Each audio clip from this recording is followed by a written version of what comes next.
સમજાવ્યો જેને સકળ જગતનો સાર જો સમજાવ્યો જેને સકળ જગતનો સાર જો પ્રથમ વંદન છે સદગુરુદેવને પ્રથમ વંદન છે સદગુરુદેવને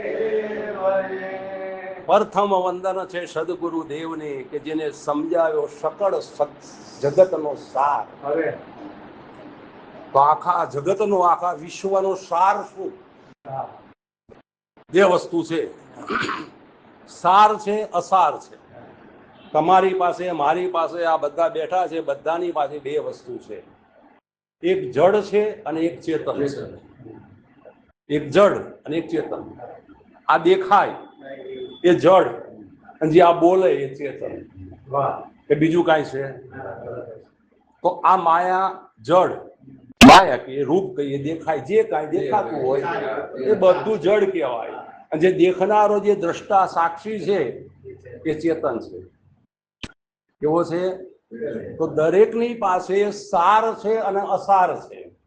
તો સમજાવ્યો જેને સકળ જગતનો સાર, આખા વિશ્વનો સાર એ તું પોતે છો. આ જે કાંઈ દેખાય એ બધો અસાર છે. સંસાર કેવો કીધો? અસાર. જેમાં કોઈ સાર નથી, પણ બધો જ સાર જો હોય તો એ તારા પોતાના સ્વરૂપમાં છે. અને એ સદગુરુએ આપણને બોધ કરીને આપણને સમજાવ્યો કે સમજાવ્યો છે સકળ જગતનો સાર. આખા જગતનો સાર, આખા વૃક્ષનો સાર એક બીજ હોય. ઉદાલક મુનિએ કહ્યું કે શ્વેત કેતુ કે આ દીકરા બહુ ભણ્યો, કે આ બધા વેદ વેદાંતો બધા ભણી લીધા, કોઈ પણ પ્રશ્ન કરો.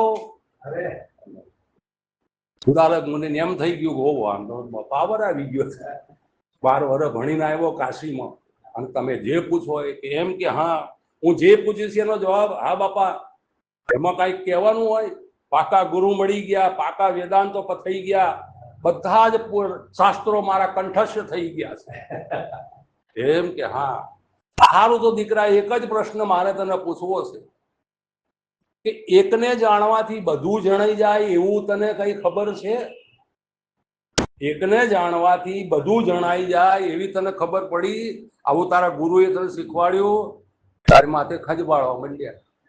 આવું તો સારું નથી શીખવાડ્યું. આવું તો કઈ ભણવામાં, વાંચવામાં, શીખવામાં, આ શાસ્ત્રમાં ક્યાંય આવ્યું જ નથી. જ્યાં ન પહોંચે રવિ ત્યાં પહોંચે કવિ, અને જ્યાં કવિ ન પહોંચે ત્યાં પહોંચે અનુભવી. આ તો અનુભવની વાત આખી અલગ છે. જ્યાં શાસ્ત્રો, વેદ, વેદાંત બધાનો છેડો આવી જાય ને ત્યારે સદગુરુની વાણી ત્યાંથી શરૂ થાય. બધા શાસ્ત્રોનો નિચોડ આવી જાય અને ત્યારે મારા સદગુરુની વાણી. એટલે પ્રથમ વંદન છે સદગુરુ દેવને કે જેને સમજાવ્યો સકળ જગતનો સાર. તો આખા વિશ્વનો સાર. જેમ બીજ છે, અત્યારે કેરીની સિઝન છે, તો ગોટલી હોય તો ગોટલીની અંદર આંબો છે, પણ આંબો દેખાતો. હવે આંબાને દેખવો હોય તો ગોટલીને ફાટી જવું પડે કે નહીં? જ્યાં સુધી ગોટલી જમીન સાથે સંપર્ક ન કરે, માળિયામાં મૂકી રાખો તો હળી જાય પણ કઈ ઉગે નહીં. પણ જમીનના સાથે સંપર્ક થાય તો એને કાંઈ કરવું ન પડે, અને ફટાક લઈને ફાટી જાય અને હવડે અંદરથી અંકુર ફૂટે.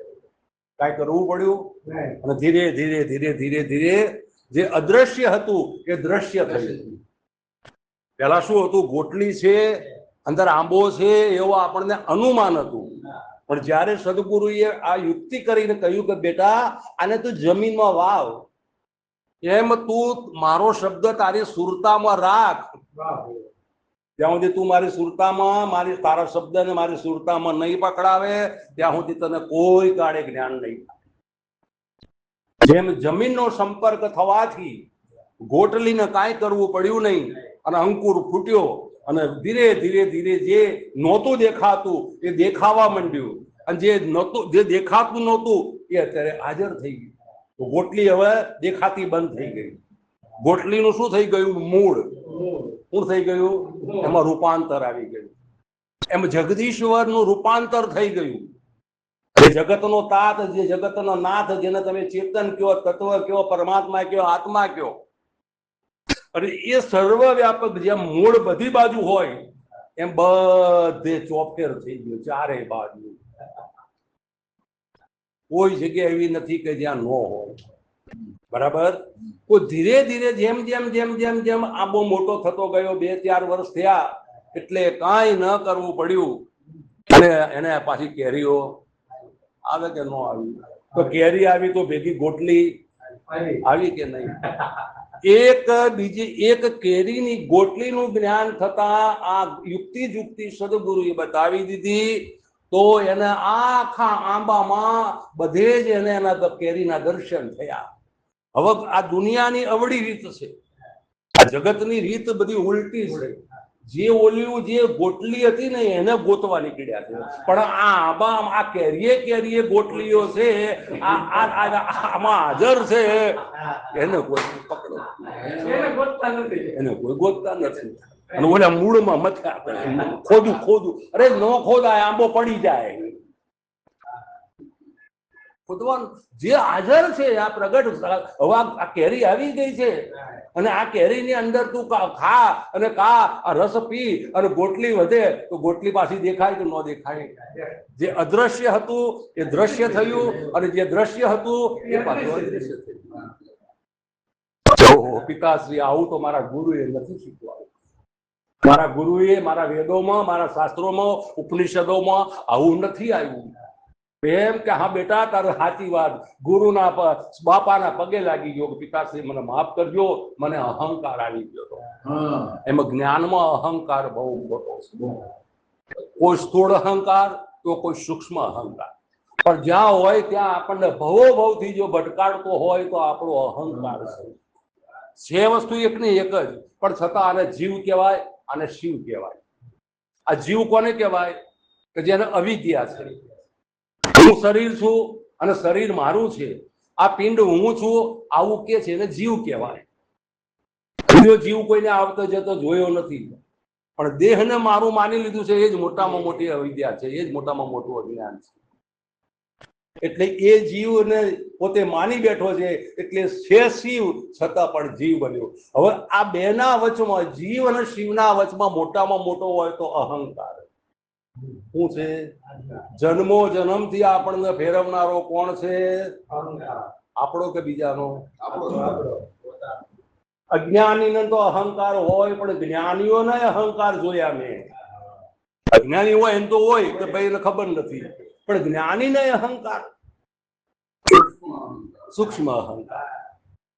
અહંકાર હોય એ અહંકાર જ કહેવાય. પછી સૂક્ષ્મ હોય કે સ્થૂળ હોય કે ચાહે જે હોય, પણ જ્યારે સદગુરુ મળ્યા ત્યારે આપણને કહ્યું કે બેટા આ અહંકારને તું મૂકી દે. હું માગ્યું? તન માગ્યું, ધન માગ્યું, ધન માગ્યું, મન માગ્યું, અને ચોથું માગ્યું તારું શીશ. શીશ એટલે હું અહંકાર. હું મુકાયું? અહંકારને મૂકતું. જ્યાં સુધી અહંકાર નહીં મટે ત્યાં સુધી જીવ અને શિવની એકતા નહીં થાય, અને ત્યાં સુધી આ ત્રિગુણી માયા મટશે નહીં. આ રજોગુણ, આ તમોગુણ, આ સત્વગુણ, આ જીવ અને આ શિવ, આ 5 જ આંગળીની અંદર બધો આખો સાર પડેલો છે કે આ 3 ગુણની અંદર આ જીવ લેપાયમાન થઈ ગયો છે. એટલે એ કહે છે કે મને માયા હેરાન કરે છે, મને માયા આમ કરે છે, મને માયા તેમ કરે છે. કેમ કે હજુ એને ભજન થયું નથી, સત્ય વસ્તુની સમજણ આવી નથી. જો સત્ય વસ્તુની સમજણ આવી ગઈ હોય તો કોઈ દિવસ અંધારું ને અજવાળું બે ભેગું હોય? જો અત્યારે અંધારાને બોલાવવા આવશે, અજવાળું હોય તો અંધારું ના હોય. 2 જણા લડ્યા, એક દાડો ભગવાન કે અજવાળું મને બહુ હેરાન કરે છે, પણ પછી અંધારું જાય તો કે ભગવાન મને અજવાળું બહુ હેરાન કરે છે. ભગવાન કે ભાઈ તમે 2 એક આવો છો તો હું તમારો ન્યાય કેવી રીતે? તમે 2 મળી ના આવો. તમે બે ભેગા થઈને આવો તો પછી હું તમારો ન્યાય કરું. હજુ બે ભેગા થયા એમ માયા અને ગુરુની સમજણ બે કોદાળો ભેગા થયા નથી. કેમ કે સદગુરુએ અહંકારને મટાડી દીધો. પણ મેળવાનું ઘર-બાર મૂકી દેવાના, પુત્ર પરિવાર છોડી દેવાના, વ્યવહાર મૂકી દેવાના નહીં. સંતના ચરણોમાં જઈને આપણે બીજું કાંઈ ના કરીએ તો પણ આપણે અહંકાર જ આપણને નડ્યો છે, ને અહંકાર જો મટી જાય તો જીવ અને શિવની એકતા અને ત્યાં મન મટી જાય. એટલે ગુરુ મહારાજ કહે છે કે અહમ મેલીને અમરવર ને વરી, અહમ મેલીને અમરવર ને વરી, હૈયો હરખે તો દ્વાર ખોલી જાય મનનો, મેલ રે મેલીને માર્ગ જાલી. કે અહમ મેલીને અંબરવર ને વરો. કોના વર હાથે વરાવ્યા સદગુરુએ? અમરવર. અમરવર કોણ? જે જન્મે નહીં, જે મરે નહીં, જે આવે નહીં, જે જાય નહીં, જે બને નહીં, જે બગડે નહીં, અને જેમનો તેમ. બાકી આ ઢીંગલા ઢીંગલી આ તો એક ગળત જતું રહેવાનું. અને આ વાત જયારે મીરાબાઈ નો ગુરુ રવિદાસ મળ્યા ત્યારે એને વાત નક્કી થઈ. ઓહો, જેને જો હું ગોતી, આ તો બધી અલગ જ વાત છે. ગુરુની વાત બધી અલગ છે. આપણે જાણ્યું છે ને એનાથી તો અજાણ છે પાનબાઈ. આ તો અધૂરિયાને ન કહેવાય. જાણવા પણ હું હવે મેલજો ને તો રહી જાશો જેમના તેમ. મેં કઈ જાણી લીધું ને એ જ તમારું મોટામાં મોટું અધિકાર છે. મારું પણ મોટામાં મોટું અધિકાર. હું જાણી લો ને એ જ મોટામાં મોટું. હું કાંઈ નથી જાણતો. જાણવું કેમ? જાણનારો જાણવાની પેલી પાર છે રે લોલ. જાણનારો જાણવાની પેલી પાર છે લોલા. જાણેલું તો વિનાશી કહેવાય જો. જાણનારો જાણવાની પેલી પાર છે રે લોલ. જાણેલું તો વિનાશી કહેવાય જો. જાણનારો જાણવાની પેલી પાર છે. હું જાણ્યું, તમે હું જાણ્યું? જાણ્યું તો કયા સાધન થી જાણ્યું? કેમ કે હું જાણવામાં આવું એવો નથી. અંદર બેઠેલો શું કે છે કે હું જાણથી પર છું. જેટલું જણાય એ તારી બુદ્ધિગત થી જણાય. જે જણાય એ બધો પદાર્થ કહેવાય, એ બધી માયા કહેવાય. પણ હું જાણવામાં આવું એવો નથી. જો તારે જાણવું હોય તો હદ મૂકીને બે હદમાં આવ. જો તારે આખું સુરત જોવું હોય તો આ ઘરનાળું છોડીને બહાર જા, તો તને આખા સુરત ની ખબર પડે. આટલા એરિયાને જ માની લે એક સુરત છે માથાવાડીમાં, તો એ આપણું અજ્ઞાન. હદ મૂકીને જે બે હદ ગયા, એમ જે દેહ અધ્યાસ મટી ગયો અને ખબર પડી ગઈ કે દેહ હું નથી, દેહ મારો નથી, દેહ માત્ર મારું રહેવાનું ઘર છે. દેહ આપણું ઘર છે. રહેવા માટે ઘર જોઈએ ને, એમાં આ પણ હું ઘડીક સમય માટે હું આ રહેવા માટે આ મકાનમાં આવ્યો છું. પણ મકાન અને મકાન ધણી બે અલગ અલગ ને. આ ઘરનો માલિક તો ઘરમાં રહે રેલો. ઘરનો માલિક તો ઘરમાં રહે રેલો. એના વિના શબ્દ બોલે કોણ જો.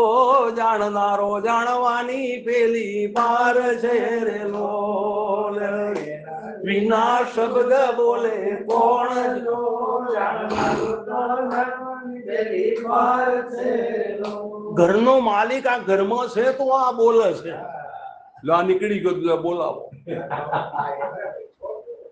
બોલે મકાનમાં મનુભાઈ હાજર હોય, રાત્રે 12 વાગે 1 વાગે તમે આવો તો અંદર હોય તો હા ઉભા રહો વદલાય, હું આવું છું. પણ જો ઘરમાં માલિક જ ન હોય તો ગમે એટલા રાતના ઉજાગરા કરો, ગમે એટલા બેલ વગાડો, ગમે નહીં. ઘરનો માલિક તો ઘરમાં રમે રેલોલ. એના વિના શબ્દ બોલે કોણ? બોલે તે બીજો નથી, છે પરમાત્મા પોતે, અજ્ઞાનીને આંધળા અળગો રહીને પોતે. ભીમો કે ભગવાન છું, ભીમો પોતે જ કે તું પોતે જ ભગવાન છે, પણ ચાર તસુના કારણે આંખ ના દેખે કાન. આ ચાર તસુના કારણે આ કાન દેખાતો નથી. પણ સદગુરુ મળી જાય, દર્પણ બતાવી દે, અને દર્પણમાં જુઓ તો આંખે દેખાય, કાને દેખાય, આંખો ચહેરો દેખાય કે ન દેખાય. એમાં સદગુરુની દ્રષ્ટિ મળી ગઈ અર્જુનને. ત્યારે અર્જુને કીધું, શ્રી કૃષ્ણ ગોવિંદ હરે મોરારે, હે નાથ નારાયણ વાસુદેવા, તું સર્વસ્વ તું જ છો. ક્યારે? કે જ્યારે અંતરની દ્રષ્ટિ મળી ત્યારે. ભીતરની આંખ જ્યાં સુધી નહીં ખુલે ત્યાં સુધી પરમાત્માના દર્શન કોઈ કાળે નહીં થાય. આ આંખે ચામડું દેખાશે, શરીર દેખાય, ધીરુભાઈનું, અમદાભાઈનું, મા સાહેબનું શરીર દેખાય. અને જે શરીર ઉપર બેઠા છે એને અષ્ટવક્ર મુનિએ કીધું કે હે રાજા જનક, આ ચમારોની સભા ભરીને કેમ બેઠો છે? ચમાર કીધા શુદ્ધ દયાળ, જેટલાને પણ આકાર દ્રષ્ટિ છે, ચામડા ઉપર દ્રષ્ટિ છે, એ બધા ચમાર કીધા. આપણે ઓલા ચમાર ને કહેતા, પણ જેની દેહ દ્રષ્ટિ મટી ગઈ અને ભીતરની આંખ જેને ખુલી ગઈ, તો એને દેહ છતાં વિદેહીના દર્શન થાય, દેહ સહિત વિદેહીના દર્શન થાય, દાગીના સહિત સોનાના દર્શન થાય. સદગુરુ આવી દ્રષ્ટિ આપે. અર્જુનની કાંઈ આંખો ફોડી કાઢી રાખીને, પણ એના અંતરની આંખ ખોલાવી અને ભીતરની આંખ ખોલી ત્યારે દિવ્ય દ્રષ્ટિ જેને કહેતી કે હે અર્જુન, જો તારે મારા દર્શન કરવા હોય તો દિવ્ય દ્રષ્ટિ મળે ત્યાં સુધી તું મને જાણી શકીશ. ભગવાનને જાણવા માટે આપણને આ પરમાત્માએ ભીતર દરેકને અહીંયા ત્રીજું લોચન આપેલું છે. નવી દ્રષ્ટિ નવી સૃષ્ટિ, નવી દ્રષ્ટિ નવી સૃષ્ટિ, આ ગુરુ વચને જાગી જ્યોતિ, વચને જાગી જો, અને ત્રીજું લોચન ખુલે રે, સુરતા તો લેરો લે છે. ત્રીજું વચન ખુલે રે, સુરતા તો લેરું લે.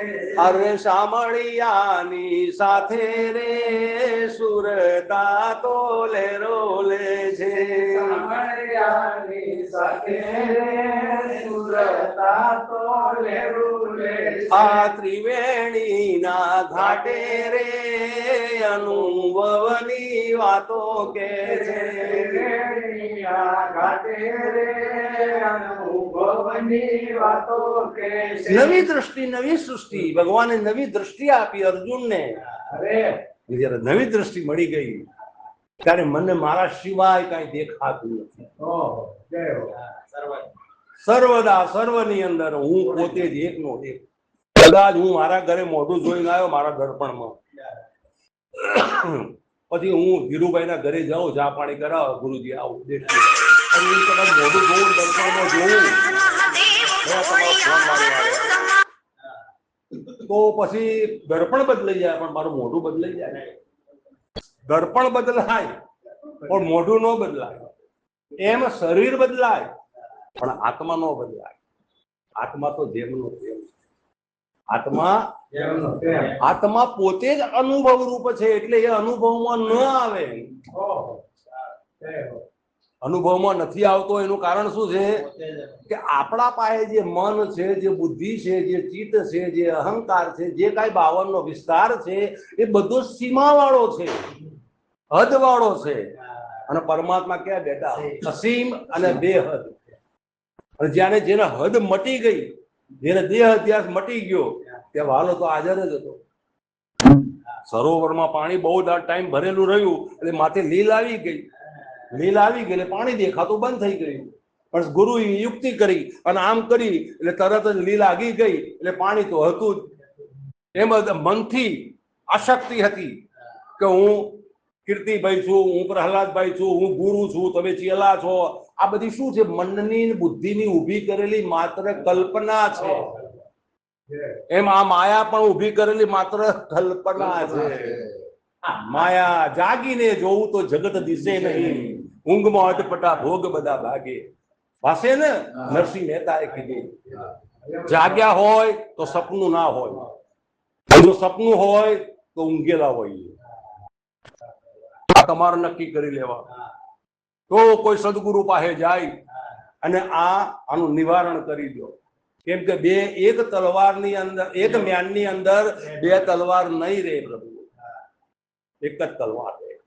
એમ આ મન મંદિરની અંદર, ઘરની અંદર 5-10 માણસ ભેગા રહીએ, બહુ આનંદની વાત છે. સારું સંસ્કારી કુટુંબ કહેવાય. પણ મનની અંદર કોઈને રાખવાની જરૂર નથી. મનમાં તો એક તમે બધાની અંદર જે છે એ જ હું પોતે છું. અને જયારે એક જ થઈ જાય લ્યો, તો પછી મારે ભેદ છે એનો, મારે ભ્રમણા છે. તો આ બધી ભેદ અને ભ્રાંતિ ભ્રમણાનો મૂળ રાજા આપણો અહંકાર. એટલે ગુરુ મહારાજ કહે છે કે અહમ મેલીને અમર વરને વરીએ. જો તારે અમર વરને વરવું છે તો તારો અહમ મૂકી દે. ઘર બાર પુત્ર પરિવાર નથી મૂકવાનો, કપડા રંગવાની જરૂર નથી. તારો અહંકાર તને જન્મો જન્માંતરથી આ માયાની ભૂલ ભૂલૈયામાં તને ભટકાવી રહ્યો છે. મૂકવાનો છે માત્ર ગુરુના શરણે જઈ અને અહંકાર મૂકી દે. અહમ મેલીને અમરવરને વરીએ.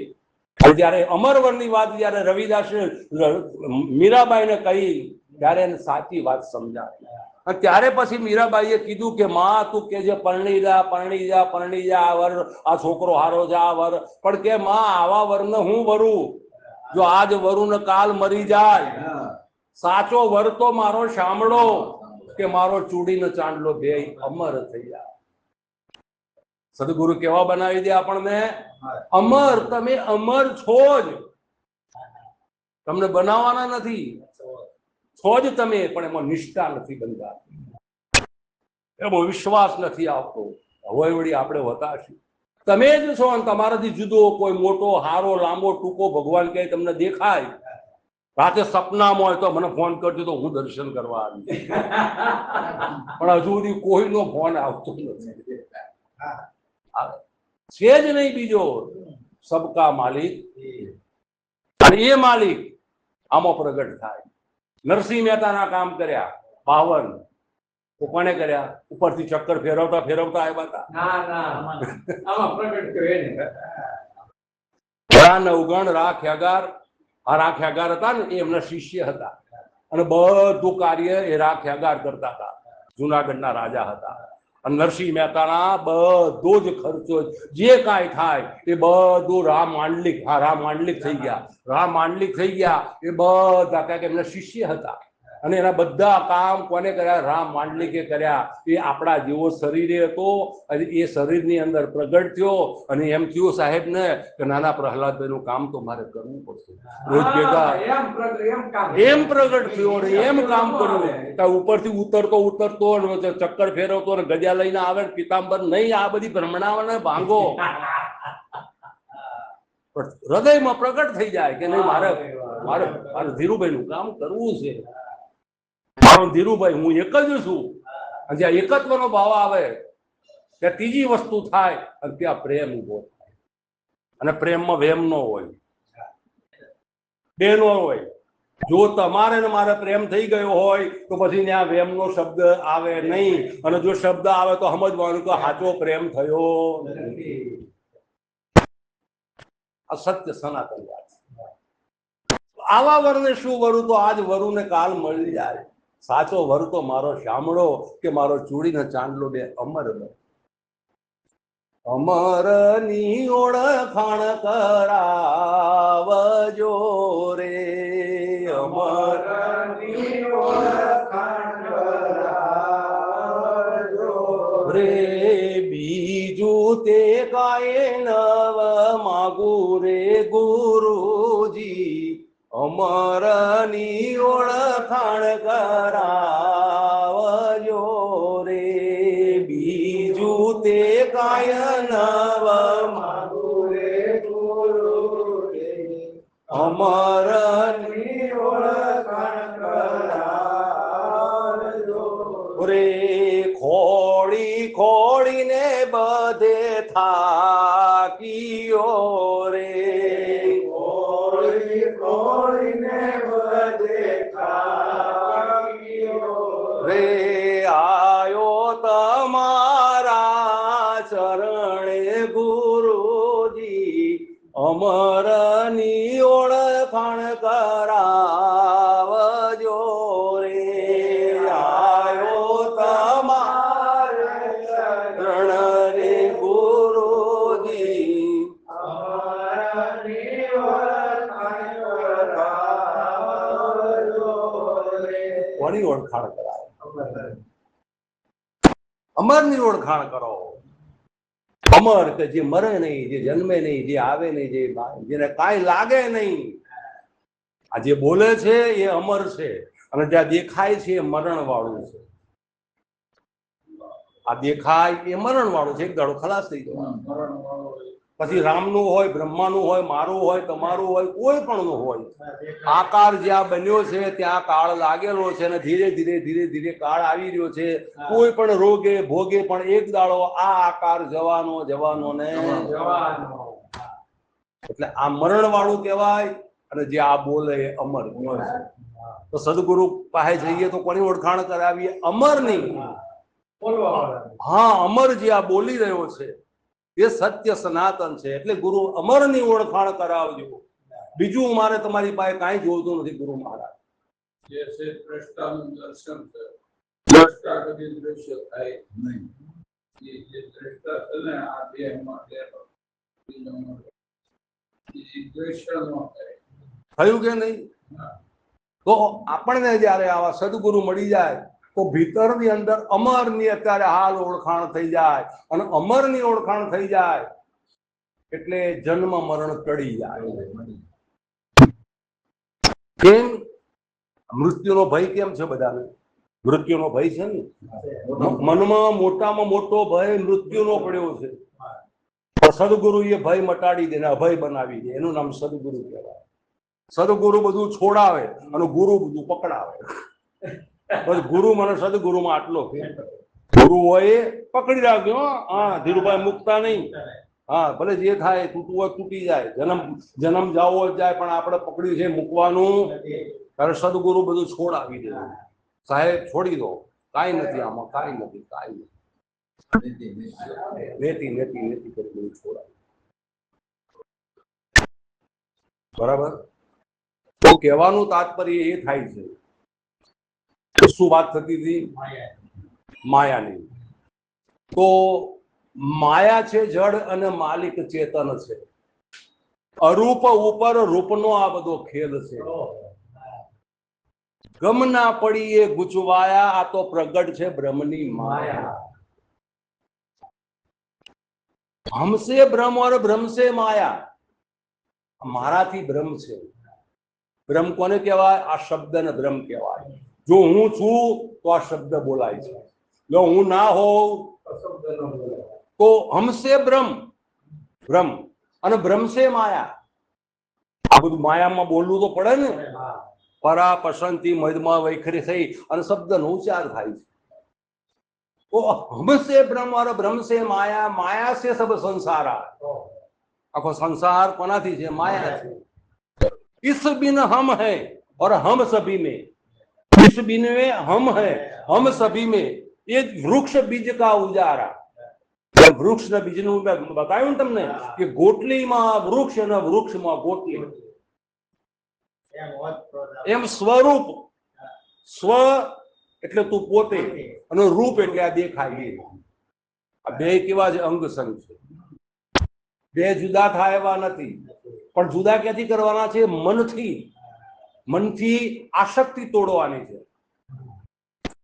આસક્તિ જે પડી છે ને કે હું શરીર છું, શરીર મારું છે, આ બંગલો, ગાડી, રૂપિયા, પૈસા બધું આસક્તિ બંધાયેલા છે. એમાંથી સદગુરુ ભજન આપી, સત્સંગ આપી, સતનામનો બોધ કરી અને આપણે અનાસક્ત બનાવી દે. અનાસક્ત.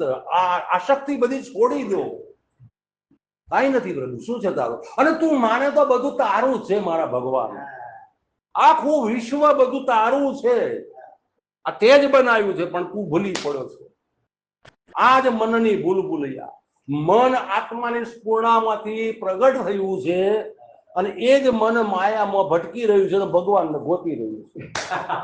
જેમાંથી ઊભું થયું એમાંથી ને પાછું એને એની ખબર નથી રહી, એને ખબર નથી ભૂલી એની ખબર નથી રહી, દિશા બદલાઈ ગઈ છે એટલે એ માયામાં ભટકી રહ્યું છે. શેમાંથી ઊભું થયું ભૂલી ગયો. હા, એનું મૂળ બોલાઈ ગયું છે અને એ મૂળ પકડાવી દે સદગુરુ. પાછો મૂળ ભૂલવા માટે સત્સંગ છે. અને આપણે શું કરીએ? ડાળા પાંખે વળગ્યા છે. કાંઈ બ્રહ્માને, કાંઈ વિષ્ણુને, કાંઈ આ ગુરુને, કાંઈ પેલા આશ્રમમાં, કાંઈ ઓલા આશ્રમમાં. આ બધા શું કહેવાય? ડાળા પાંખડા. લીંબુની ઘોડે ગોઠવાઈ ગયા. આ મૂળને મેલીને ડાળા જાલિયા રે લોલ. મૂળને મેલીને ડાળા જાલિયા રે લોલ. આ મૂળને મેલીને ડાળા જાલિયા રે લોલ. મૂળને મેલીને ડાળા જાલિયા રે લોલ. ઓલ કેમ કરી પડે આશા પાર જો મમતાના માર્યા ભટકાય છે રે લોલ. ના મારા ભટકાય છે રે લોલ. ઓલા મમતાના માર્યા ભટકાય છે રે લોલ. મમતાના મારા ભટકાય છે રે ઓલ છતી આંખે પડે કુવા માય જો મમતાના માર્યા ભટકાય છે રે લોલ. સતી રાખે પડે કુવા માય જો મમતાના મારા ભટકાય છે રે લોલ. ઝાડ સુકાતું હોય તો પાંદડે પાંદડે પાણી વેડવાથી લીલું થઈ જાય. થઈ જાય? ન થાય ને? તો આપણે શું કરીએ છીએ? આપણે પાણી છે આ ભગવાન માનો, બોલ્યા ભગવાન માનો, આ ગુરુ માનો, આ આશ્રમ માનો, ઓલા માનો, ફલાણા માનો, પાદડે પાદડે પાણી નાખીએ છીએ પણ આ ઝાડ લીલું નહીં થાય, હુકાઈ જાય. પણ જો મૂળમાં રોજ 2 ડોલ પાણી નાખો હે તો મૂળમાં ઉતરી જાઓ. મૂળમાં ક્યાં જવાનું છે? મૂળમાં પાણી નાખો એટલે આપમેળે સિંચન થઈ અને આખું વૃક્ષ લીલું થાય. થાય ને? અને બધા જ અંકુર જે ફળ ફૂલ બધું આવે કે ન આવે? આ તમારા સામે આવેલું દેખાય છે કે નથી દેખાતું? દેખાય છે. હારું, તારે મૂળમાં માયા ખરી? મૂળમાં માયા નથી. જો બતાવો અમને, માયા લાવો અમારી પાસે, અમારે માયાની જરૂર જ છે. મૂળમાં નથી. પણ મૂળે માયા જ નથી. જે મૂળમાં જતા રહ્યા, જે પોતાના નિજમાં જતા રહ્યા, પોતાના સ્વરૂપમાં જતા રહ્યા, અડધો કલાક સવારે ખોવાઈ જાઓ, અડધો કલાક સાંજે ખોવાઈ જાઓ. ખોજવાનું નથી ભગવાનને, ખોવાઈ જવાનું છે. ખોજો મત ખો જાઓ. ખોજો મત ખો જાઓ. તમે ખોવાઈ જાઓ મનથી, બુદ્ધિથી, ચિત્તથી, અહંકારી. અરે ભલા માણસ, સાપ જેવું, સાપ ઝેરી પ્રાણી હોય છે તો એ વર્ષે કાછડી ઉતારી દે છે. આ ઝાડ હોય તો વર્ષે પાંદડા બધા કાઢી નાખે છે. પણ આ માણસ એક એવો છે કે મનમાં જ પડેલું કાઢતો જ નથી. જય હો કૃષ્ણ કનૈયા લાલ કી જય. તો બોલો સદગુરુ. માણસ જ કેવો બધા 12 મહિને ફેરવી નાખે.